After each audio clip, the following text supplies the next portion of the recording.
नमस्कार साथियों, आज रक्षाबंधन के अवसर पर मैं आप सभी को रक्षाबंधन की हार्दिक बधाई।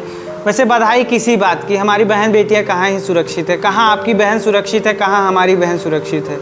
रेप तो वैसे भी भारत में कुछ है ही नहीं, रेप तो कॉमन चीज़ हो गया है, डर ख़त्म ही है, जनता में डर क्या ही है। रेप क्या होता है, आप सभी से क्वेश्चन आएगा, रेप क्या होता है, व्हाट इज़ रेप। तो रेप केवल वो नहीं होता है ना जो सेक्सुअल अब्यूज़ होता है, वो ही रेप नहीं होता है। रेप के बहुत सारे प्रकार होते हैं, रेप हर प्रकार से होता है। रेप को हमने केवल एक भाषा में ढाल दिया है कि रेप ही है वो जो सेक्सुअल प्रताड़ना होती है, वही रेप है।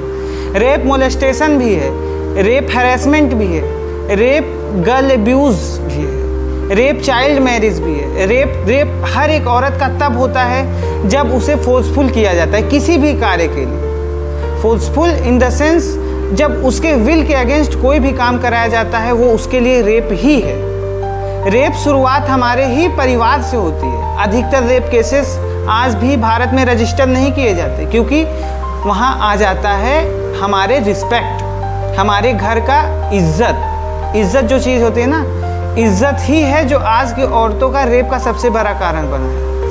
रेप घर से शुरू होता है, रेप परिवार से शुरू होता है, रेप मामा भाई भांजा पापा पिता सब रेप यहीं से शुरुआत होती है। रेप की जड़ यही है, हमारा परिवार।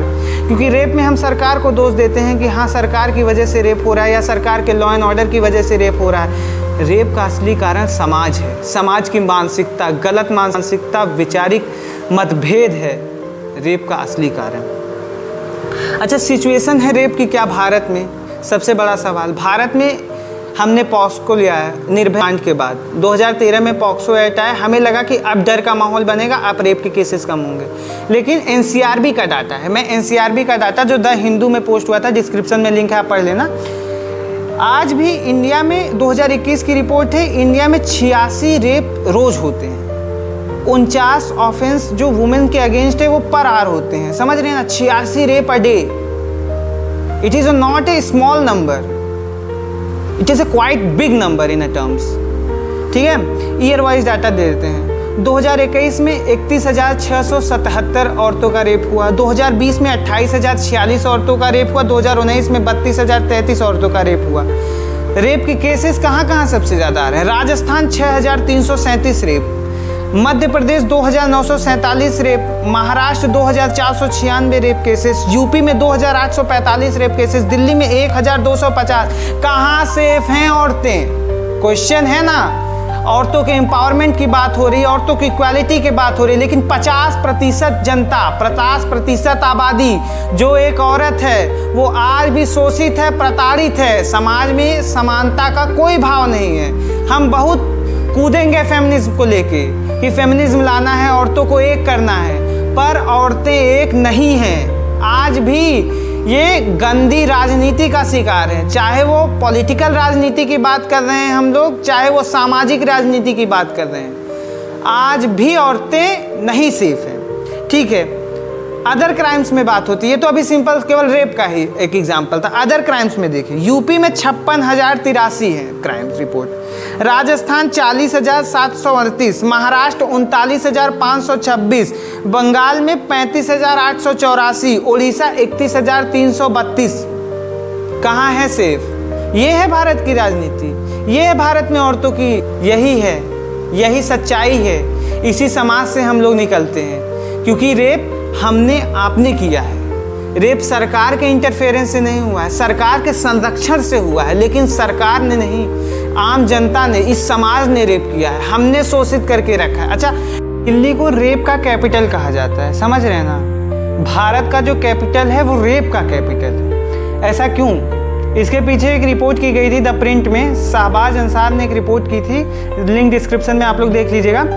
रिपोर्ट हुई थी सोसाइटी के ऊपर कि समाज का क्या अवधारणा है रेप को लेकर। ठीक है, तो पहले बंदे से जब पूछा गया कि आपकी क्या अवधारणा है रेप को लेकर, तो उसने कहा कि लड़कियां अंग प्रदर्शन करती हैं, वो कपड़े अच्छे से नहीं पहन के चलती, जिस वजह से उनका बलात्कार होता है, क्योंकि आदमी जोश में आ जाता है। आप जोश में आ रहे हैं, आप जोश में आ रहे हैं, आपको अपने अंदर काबू है ही नहीं, आपको अपने अंतरात्मा में काबू है ही नहीं, और आप बात करते हैं समाज की। आप किस तरह के सामाजिक आदमी हैं? क्या यही समाज है? कि अपनी बहन बेटी को देख के आपको जोश आ रहा है। हमारी सोच ये अवधारणा है समाज की कि अंग प्रदर्शन कर रही हैं। अरे क्या है, उनकी फ्रीडम नहीं है, उनकी लिबर्टी नहीं है। वो समाज में किस रूप में गलती थी उस बंगाल के डॉक्टर की? क्या गलती थी मुजफ्फरपुर की उस बिटिया की? क्या गलती थी निर्भया की? हुआ ना रेप? आप कह रहे हैं अंग प्रदर्शन कर रहे हैं, गजब ही सवाल है। ठीक है, दूसरा आदमी कहता है कि सिगरेट पीती हैं, इनके 5-5 6-6 फ्रेंड हैं, रात को 11 बजे मोहल्लों में घूम रही हैं। आप आधी आबादी को रोकेंगे? 50% जनता है वो। एक औरत ही अकेली नहीं है, औरतें 50% आबादी हैं। जितने पुरुष हैं उतनी औरतें हैं। नहीं विश्वास होता तो देख लीजिए, पॉपुलेशन इंडेक्स नाम की एक चीज होती है। इसलिए नहीं सेफ हैं क्योंकि आप जैसे भ्रमित मानसिकता वाले लोग इस समाज में आज भी रेलेवेंट हैं। क्यों रेलेवेंट है ये भी नहीं पता, क्योंकि आपको रेलेवेंट हमने किया हुआ है। ये हमारी गलती है, सरकार की गलती नहीं है ये। तीसरी बात, इन्हें घर से मत निकलने दो। घर की लक्ष्मी घर में अच्छी लगती है। आप लक्ष्मी कमा के ला रहे हैं तो ये हक नहीं है ना कि आप किसी और की लक्ष्मी पे अपना हक जमाएंगे।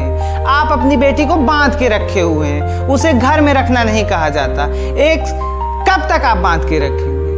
आप जैसे 50 लोग हैं इस समाज में और आपकी ही तरह क्रूर मानसिकता वाले हैं जो अपनी बेटी को बेटी समझते हैं, दूसरी बेटी को भ्रमित मानसिकता से देखते हैं, उस मानसिकता से देखते हैं, भक्षण की मानसिकता से देखते हैं। ये हमारी गलती है, ये समाज की गलती है। रेप सरकार के संरक्षण से होता है, रेप समाज करता है, रोज करता है। जब वो एक लड़की घर से बाहर निकलती है रोज उसका रेप होता है। जब 15 लड़के उसे आंखों से घूरते हैं, जब लड़के उसे मोलेस्ट करते हैं तब उसका रेप होता है। लेकिन परिवार नहीं रजिस्टर कराता इस डर से कि उनकी इज्जत उतरेगी। अब नहीं इज्जत उतर रही है। जब कैंडल मार्च लेके निकल रहे हो, इस मार्च से कुछ नहीं होगा क्योंकि सबको पता है 1 महीने में फिर भूलोगे, अगले साल फिर कुछ होगा, फिर आप आओगे, उठोगे, आक्रोशित होगे, फिर कुछ नया होगा और ऐसे सतत चलता रहेगा। बदलना होगा इसे, हमें आपको उठना होगा। इस समाज के हम नागरिक हैं, नागरिक होने की वजह से हमारा दायित्व बनता है इसे। चौथा सवाल, लड़कियां भारतीय संस्कृति का कपड़ा पहने। राम, कृष्ण, मीरा, लक्ष्मीबाई, द्रौपदी, बहुत कैरेक्टर आए। राम बनिए। राम भारत के इस युग में, भारत की संस्कृति पे, भारत की धरती पे राम ने भी जन्म लिया जो मर्यादा पुरुषोत्तम कहलाए। उन्होंने आपको मर्यादा सिखाई कि एक इंसान की मर्यादा, एक पुरुष की मर्यादा क्या होती है। सिखाया है कि मर्यादा में एक पुरुष को कैसे रहना है। 12 गुणों के देवता माने जाते थे। भारत में ऐसे देव पैदा हुए हैं, भारत में कृष्ण पैदा हुए हैं जिन्होंने रासलीला भी दिखाई है, लेकिन एक मर्यादित पुरुष की तरह। उन्होंने कभी किसी दूसरे की बहन बेटी पे गलत नजर नहीं डाली। हमारी संस्कृति कहाँ से आ रही है ये कि हम भक्षण की नजर पे जा रहे हैं। ये किसी एक धर्म की बात नहीं है, किसी एक जात की बात नहीं, किसी एक कम्युनिटी की बात नहीं, ये ओवरऑल बात है। रानी लक्ष्मीबाई भी एक क्षत्राणी थी। ये भारत देश मिल के बना हुआ है। जितना योगदान एक पुरुष का है उतना योगदान एक स्त्री का भी है और उतना ही एम्पावरमेंट उन्हें देना पड़ेगा। ये हमारी और आपकी सोच है जो उन्हें सुदृढ़ नहीं होने दे रही है। ये हमारी और आपकी सोच है जो उनकी एम्पावरमेंट में सबसे बड़ी बाधा बनी है। हम अपने घर की औरतों को दबाते हैं, बाहर भ्रमित नज़रों से औरतों को देखते हैं, भक्षण की निगाह रखते हैं दूसरे की औरतों पे। ये है भारत का दुर्भाग्य, यही है भारत का दुर्भाग्य जो भारत को विश्व गुरु नहीं, रेप के मामले में नंबर 1 बना के रखा है हमें। ये तो बहुत अच्छी बात है भारत के लिए, है ना। यही तो है जो हमने आज तक अचीव किया है। 1947 में भारत की आज़ादी के समय हमारे पूर्वजों ने यही सपना देखा था कि एक दिन एक ऐसा भारत बनेगा जो रेप में नंबर 1 पे आएगा। कि आपसे हमसे मिलके ही तो समाज बना है ना, जिसकी वजह से प्रताड़ना हो रही है। औरत को सप्रेस करना, उनकी आज़ादी को बंद करना, दिक्कत ये नहीं है, ये समाज दिक्कत है। हमने क्या मांग रखी है सरकार से, हमने सोचा है कभी इसके बारे में? सरकार बेवकूफ़ बनाती है। सरकार ने क्या दिया है? सरकार देती ही तब है जब हम मूवमेंट चलाते हैं। क्या इसलिए हमने सरकार को बनाया है? मैं तो भाई किसी भी सरकार की, मैं 1947 से 2024 तक देख रहा हूँ। हमने 1947 से 24 तक की रिपोर्ट देखी है। क्या हुआ है? कौन सी नई चीज बनी है? पॉस्को में क्या ही मिला है? पॉस्को से डर कहाँ है? डर तो आज भी नहीं है। लोगों को पता है कि जस्टिस डिलेड ही जस्टिस है, क्योंकि justice delayed is justice denied खत्म हो चुका है भारत से।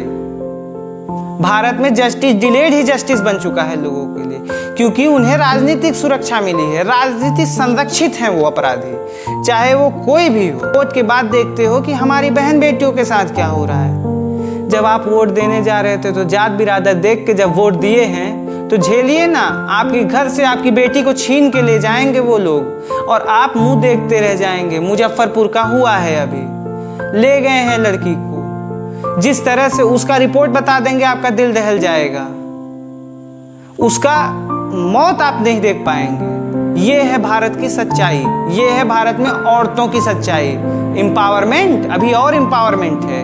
औरतों ने बहुत कुछ अचीव किया है, रेप भी अचीव किया है, औरतों ने चाइल्ड मैरिज भी अचीव किया है, उन्होंने मैरिटल रेप भी अचीव किया है। बहुत सारी अचीवमेंट है, बस देखने वाले नहीं है, क्योंकि समाज ही कारण है, हम ही कारण हैं, आप ही कारण हैं। हम पोस्ट करेंगे, इंस्टा पे पोस्ट करेंगे। इंस्टा पे पोस्ट करने से हमारी कौन सी सरकार गिर रही है, कौन सी सरकार बदल रही है, कौन सा समाज में मैसेज जा रहा है? आज कर रहे हैं, 2 दिन करेंगे, 1 हफ्ता करेंगे, सब भूल जाएंगे। सड़कों पे उतरना होगा, पीसफुल एजिटेशन करने होंगे हमें। इन सब से भी कुछ नहीं होगा, सरकार पर दबाव डालना होगा। क्यों सऊदी अरेबिया में रेप का पनिशमेंट इतनी हार्श है? क्यों अफगानिस्तान में इतनी हार्श है? भारत में डिटेरेंट थ्योरी कहाँ काम कर रहा है? डर तो बना रहे हो, पॉस्को से लेके पहले से बीएनएस भी आ गया है, डर ही आप बना रहे हो। लेकिन डर बन क्यों नहीं रहा है लोगों में? इस समाज में डर क्यों नहीं है? रेप के लिए, मर्डर के लिए, हर ऑफेंस के लिए डर नहीं है। ये डर कब बनेगा? डर तब बनेगा जब आप डिटेरेंट करेंगे, एक एग्जाम्पलरी डैमेज सेट करेंगे। आपने फांसी की सजा सेट की है, कितने साल में? 11 साल में, 9 साल में, 7 साल। अरे यार, उतने में तो जी लेगा जिंदगी जितनी जीनी है। क्या ही मतलब है उसे डर का? डर नहीं है लोगों में। भारत को समझना होगा, हमें आपको इस चीज को समझना होगा कि कमी कहाँ है, और खुद ही समझना ही मात्र एक सॉल्यूशन है, समझाना भी होगा। अधिकतर रेप 30 साल से 32 साल से ऊपर के व्यक्ति कर रहे हैं। क्यों कर रहे हैं भाई? समझाओ तो। रेप घर से शुरू हो रहा है। हम अपने पिता को क्यों नहीं समझा पा रहे? हम अपने भाई को क्यों नहीं समझा पा रहे? हम अपने पति को क्यों नहीं समझा पा रहे? यहाँ हम लैग कर जा रहे हैं। भारत में सेक्स एजुकेशन के नाम पे क्या चल रहा है? कक्षा 8 और 10 की किताबें देख के, 12 की किताबें देख के बच्चे मजे ले रहे हैं। ये नहीं है सेक्स एजुकेशन का अर्थ। जो चीज जनरलाइज होनी चाहिए उसको हम लोग एक छुपे हुए चीज की तरह देख रहे हैं। जिस चीज को छुपाया जाता है वो ज्यादा मजा देता है, इसीलिए बच्चे उसे जनरलाइज होकर नहीं देख पाते हैं। सेक्स एजुकेशन भारत में क्या है? क्या है? कक्षा 8-10 की किताबों को देख के टीचर्स चैप्टर स्किप कर दे रहे हैं। सेक्स के नाम से लोग फिसल रहे हैं। इससे काम नहीं चलने वाला।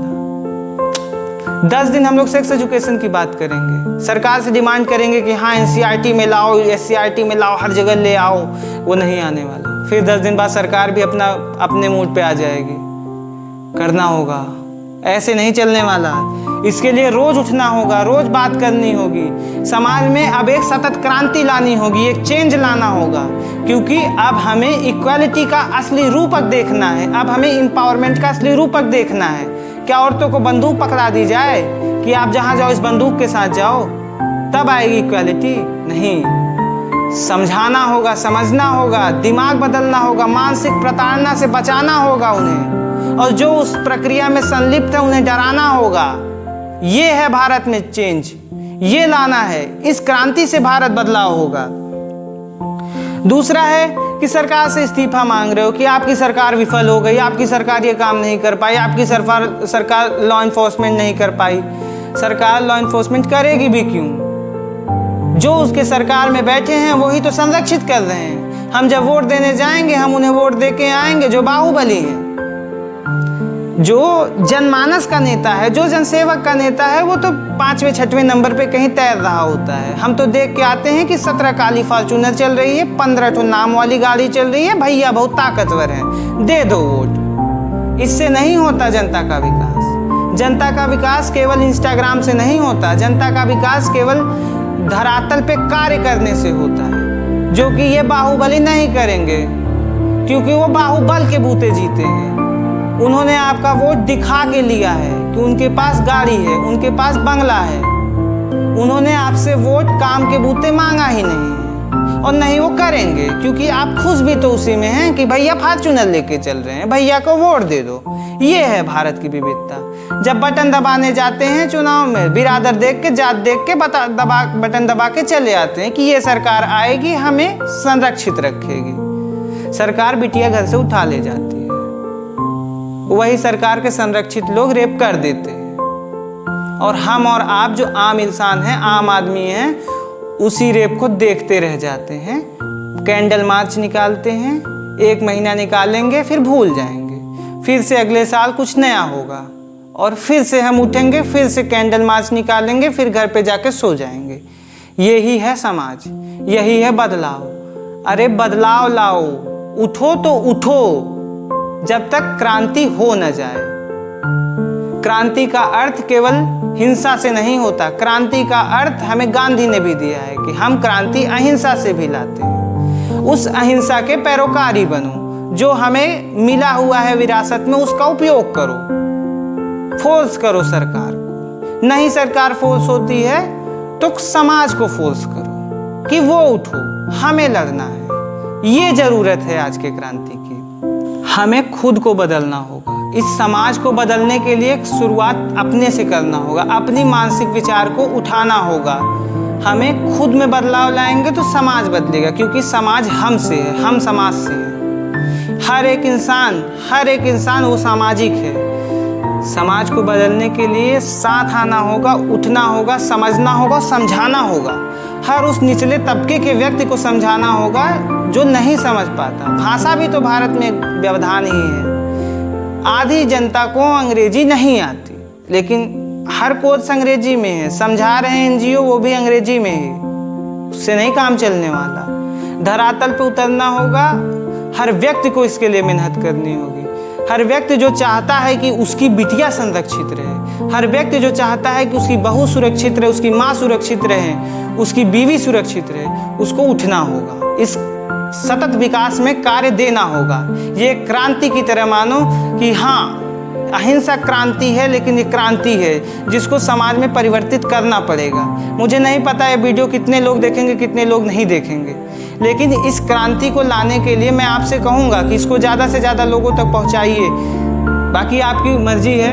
तो सबसे पहली चीज़ है कि समाज में डर नहीं है। रेप का कारण समाज है। राजनीति सतत चलती रहती है, राजनीतिक लाभ लेते हैं, और राजनीति एक तरह से संरक्षित करती है उन रेपिस्ट को।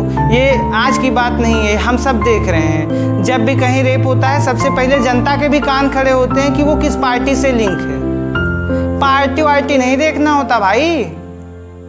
जिसने गलत किया है उसे वही सजा मिलनी चाहिए जो एक आम व्यक्ति को मिलती है। क्यों किसी की पार्टी देख के, कोई अगर रूलिंग पार्टी का मेंबर है उसे क्यों छोड़ा जाता है या क्यों उसे कम किया जाता है?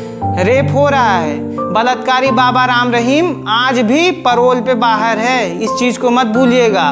वो चुनाव से हर बार पहले बाहर आता है, हरियाणा चुनाव से पहले वो फिर पैरोल पे बाहर है। ये है भारत की राजनीति, संरक्षित राजनीति का पहला एग्जाम्पल। समझदार को इशारा काफ़ी है, ढूंढने वाले बहुत सारा ढूंढ लेंगे। पार्टी की बात नहीं है, ये कांग्रेस भी है, ये बसपा भी है, सपा भी है, भाजपा भी, कोई भी दूध का धुला नहीं है, सब में है। और इसको बदलना होगा। पार्टी बदलने से, सरकार बदल देने से या रूलिंग चेंज कर देने से कुछ नहीं फर्क पड़ेगा। दूसरी सरकार आएगी, वो अपने लोग को संरक्षित करेगी। जब तक समाज में सतत परिवर्तन नहीं आएगा, पार्टी कुछ नहीं करेगी। उन्हें भी जहाँ से पैसा मिलेगा, जहाँ से वोट मिलेगा, वही करेंगे। और हम आप चिल्ला चिल्ला के कि बेटी बचाओ, बेटी पढ़ाओ, मर जाएंगे, कोई फर्क नहीं है उन लोग को। सबसे पहली डिमांड जो रखनी है सरकार के सामने, सेक्स एजुकेशन को प्रमोट करो। क्यों सेक्स एजुकेशन भारत में लैग करते हैं? अरे हमारी संस्कृति रही है सेक्स एजुकेशन की। खजुराहो के मंदिरों को देख लो, खजुराहो के मंदिर बने ही इसी ढांचे पे हैं। वो हमें दर्शाते हैं कि भारत में एक समय है, भारत में एक सतत विकास है जो उस पेंटिंग के द्वारा दर्शाया जाता है कि सेक्स एजुकेशन हमारे अनंत काल से चला आ रहा है और आज हम उसको भूल के इसको एक छुपी चीज बना चुके हैं कि जिसको लोग नहीं सुनना चाहते हैं। सेक्स वर्ड से डर रहे हैं। अरे क्या ही है सेक्स वर्ड में भाई, तुम भी तो करते हो, क्यों इसे छुपा रहे हो? जनरलाइज करो ना। बच्चे क्यों इसे बना के रखेंगे हौवा? नहीं बनता हौवा। आज अगर ये जनरेशन इसको हौवा बना के रखिए, इस अफवाह को रोकना होगा, क्योंकि ये चीज छुपाने वाली है। सिंपल सी चीज है, एक प्रोसेस है जिस प्रोसेस से रिप्रोडक्शन है भाई। ये प्रोसेस है, ये सब करते हैं और एक समय आता है जब सबको करना है। हाँ, अब बच्चों को क्यों नहीं पढ़ा रहे? ये पढ़ने वाली चीज़ें, सीखने वाली चीज़ है। बहुत चीज़ें इससे बचा सकते हो यार। सेक्सुअल ट्रांसमिटेड डिजीज़ भी होती है ना, STDs, उससे बचा सकते हो। बच्चे को नहीं पता है, इसीलिए उसके लिए ये चीज़ छुपी हुई चीज़ है, उसके लिए ये चीज़ जनरलाइज नहीं हुई है। और जो चीज़ जनरलाइज नहीं होती वो हमें बहुत फैसिनेट करती है। ये रियलिटी है। आपने खुद देखा होगा, जब बच्चों को जिस चीज़ से दूरी करो वो उस काम को करने के लिए अधिक आक्रोशित होते हैं। तो सिंपली समझो कि जिस चीज़ को छुपाया जाएगा वो उसे और तेज़ी से करेंगे और यही समाज के लिए एक हानि बनेगी। इसीलिए सेक्स एजुकेशन पे बढ़ावा दो। लोगों को NGO के थ्रू या गवर्नमेंट के थ्रू या अपने से जिस तरह से भी आप इसमें सहायता कर सकते हैं, उन्हें समझाओ इस चीज़ के बारे में कि एक औरत क्या है। औरत केवल खिलवाड़ करने की चीज़ नहीं है। औरत केवल एक दैहिक अंग ही तो नहीं है ना, उसके अंदर भी आत्मा है, उसका भी मन है, इच्छा है। औरत जननी है तुम्हारी, जिससे आज हम तुम इस धरती पे हैं। एक द्रौपदी का काल हुआ था, जब द्रौपदी का चीरहरण हुआ तो दुशासन मारा गया था भीम के द्वारा। आज ये समाज ही इस द्रौपदी का चीरहरण कर रहा है। यहाँ द्रौपदी वो 50% की आधी आबादी है और दुशासन पूरा समाज है। जो इसमें कैंडल मार्च निकाल रहा है वो भी समाज का ही पार्ट है। उसे कैंडल मार्च निकालने की पूरी आज़ादी है, लेकिन साथ में इसी समाज को उसे समझाना भी होगा, क्योंकि समाज रूढ़िवादिता होती है, उसमें सतत चेंज लाया जाता है। उसे कौन लाता है? उसे आगे की वही जनरेशन लाती है, वही पीढ़ी लाती है जो हमारी आपकी पीढ़ी है। हम अपने बच्चों को क्या देंगे? हमारे पूर्वजों ने हमें दिया भारत बना के, हम अपने बच्चों को वही भारत देंगे जो नंबर 1 रहेगा रेप में, जिसकी कैपिटल को क्राइम सिटी कहा जाता है, क्राइम कैपिटल कहा जाता है। हम वो देंगे अपने बच्चों को। ये हमारा सस्टेनेबिलिटी का कॉन्सेप्ट है। इतना सस्टेनेबल तो हम अपने जियोग्राफिकल में नहीं हुए, इकोनॉमिकल में नहीं हुए, लेकिन क्रिमिनल में ज़रूर होंगे, क्योंकि समाज है। समाज तो वही करेगा जो लोग करते आ रहे हैं। बदलाव कौन लाएगा? सवाल है ना कि बदलाव कौन लाएगा? बदलाव हम लाएंगे। बदलाव आप और हम लाएंगे, मिल के लाएंगे और सतत लड़ाई करेंगे इसके लिए। अरे कब तक नहीं मिलेगा? क्रांति से तो हम 200 साल की गुलामी से आज़ाद हो गए। 200 साल कहने की थी वो गुलामी शुरू हुई थी 11वीं शताब्दी से। तो हम इस मानसिक गुलामी से कब आज़ाद होंगे? साइकोलॉजिकल जो ट्रॉमा है, इससे कब बाहर आएंगे? कब तक देखते रहेंगे कि एक औरत अंग प्रदर्शन कर रही है, एक औरत चरित्रहीन है? चरित्रहीन औरतें नहीं होती, चरित्रहीन हमारा समाज होता है। चरित्रहीन वो दिमाग होता है जो हमारे अंदर है, जिससे उस चरित्रहीनता की हम सोच पाते हैं, वो दिमाग चरित्रहीन बनाता है। जिस औरत से हम पैदा होते हैं, जो तुम्हारी जननी है, जो हमारी जननी है, जब तक वो पीड़ा में रहेगी वो जननी कभी हमें माफ़ नहीं करेगी। हमारी माँ हमें माफ़ करती हैं, पर एक वो जननी है जिससे हम और तुम आज इस समाज में हैं। अगर इसी तरह की प्रताड़ना चलती रही तो एक दिन ये जननी जन्म देना ही छोड़ देगी। क्या ही मतलब है उस समाज का जब बच्चे आ रहे हैं और उसी कृत्य में मर जा रहे हैं। भ्रूण हत्या भी तो होती है, वो भी तो जेंडर बेसिस पे ही होती है। एक लड़की है, नहीं चाहिए, गिरा दो बच्चा। ये नहीं है ना समाज, इसको भी तो बदलना है। आज भी हरियाणा में लड़कियों की संख्या लड़कों से कम है। ये क्यों है? समाज है ना। अब यहाँ सरकार को तो दोष दोगे नहीं, सरकार ने तो वो बंद किया है कि चेक ही नहीं होगा कौन सा लिंग है जब तक बच्चा पैदा नहीं हो जाता। लेकिन एबॉर्शन हो रहे हैं और चेकिंग भी हो रही है, वो इलीगली हो रही है क्योंकि समाज के मन में खोट है। वो बदलाव चाहिए, समाज के मन को बदलना है।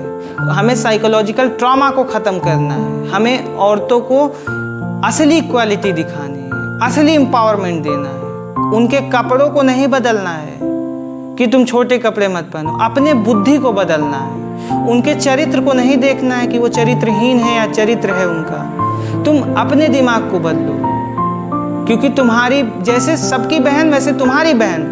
अपनी बहन के लिए तुम उनके भाई हो, दूसरे की बहन के लिए तुम भक्षण निगाही हो। ये कौन सा समाज है? बदलो इसे। तीसरी है कि उन्हें हार्ड पनिशमेंट दो, ऐसी पनिशमेंट दो जो एग्जाम्पलरी हो, जो एक समाज में उदाहरण सेट करे। क्योंकि हमने बहुत सतत प्रयास करके देख लिया, हमने आईपीसी में चेंजेस किए थे, हमने पॉस्को लाया था और आज बीएनएस चल रहा है पॉक्सो के साथ। उसके बाद भी जब समाज में डर नहीं है तो समाज में डर लाने का एक असरदार तरीका है, वो है उदाहरण सेट करो। बहुत हो गया, हमने निर्भया के भी आरोपियों को देख लिया, हमने कोलकाता का केस भी देख लिया, हमने इससे पहले राजस्थान के केस देख लिए, हमने उत्तर प्रदेश का केस देख लिया, हमने हाथरस देख लिया। अब और नहीं, अब ये टूट जाएगा इंसान। अब लड़कियों के अंदर से वो इक्वालिटी की भावना खत्म हो जाएगी। अब ये जो निर्दोष समाज बचा है वो खत्म हो जाएगा। मेरा तो गुजारिश है, आग्रह है, खड़े होइए, लड़िए, अपने लिए लड़िए, अपनी बहन के लिए लड़िए, अपने माँ के लिए लड़िए। कभी आप घर आए और तुम्हें तुम्हारी बहन ना मिले तो तुम्हें डरना ना पड़े। कभी तुम घर आओ तुम्हें तुम्हारी माँ ना मिले, लेट होता रहे, तुम्हें डरना ना पड़े। रात की 11 बज जाए लेकिन तुम्हें डरना ना पड़े। सरकार के कैमरे लगाने से काम नहीं होगा, सरकार के महिला हेल्पलाइन नंबर से काम नहीं होगा। हमें आपको इस समाज को बदलना होगा, सीखना होगा, नए तौर तरीके से समाज को ढालना होगा, बदलाव लाना पड़ेगा मानसिक स्थिति में। सेक्स एजुकेशन कॉमन करना पड़ेगा, हार्ड पनिशमेंट करना पड़ेगा और समाज को बदलना पड़ेगा। धन्यवाद।